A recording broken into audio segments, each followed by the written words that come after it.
Hi, my name is Robinstein Rose Biro.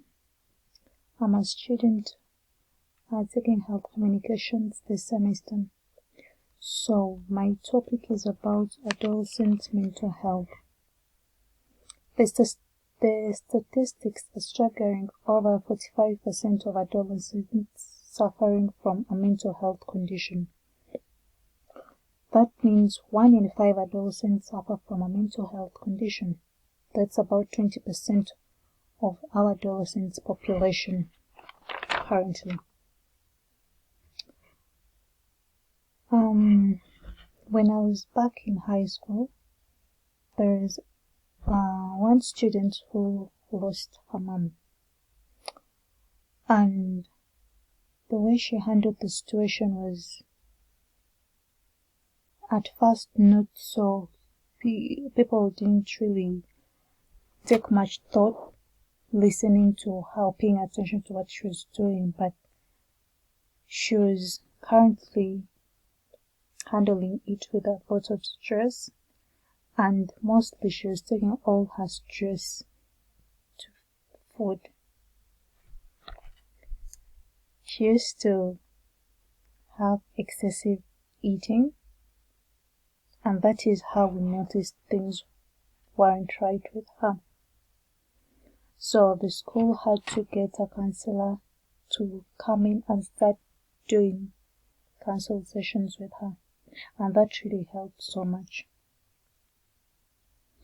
So I'd like to urge caregivers and parents to pay attention to what goes on in their children's life, most of the adolescents. These are some of the warning signs that adolescents experience when having mental health challenge. So caregivers and parents should watch out for these signs, which are suicidal thoughts, substance abuse, excessive grieving, reckless actions, self-inflicted injuries. Other signs include withdrawal of friends and activities, extreme mood changes, highs and lows, confused thinking, or reduced ability to concentrate. Sometimes the symptoms of a mental health disorder appears as physical trouble such as stomach pain, back pain, headaches, or other unexplained aches and pains.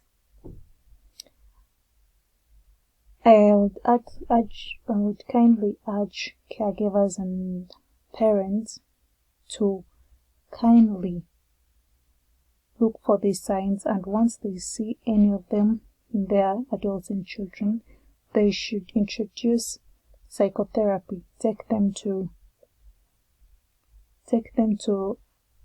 a mental health profession to listen to them, to explore their thoughts, feelings, and behaviors, and seek and improve their individual well-being.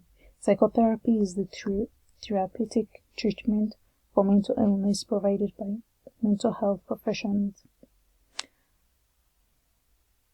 Thank you all for listening and for paying attention to my podcast. Any resource information that would be useful is from the World Health Organization, especially Project Atlas, because it has topics covered including mental health in emergencies.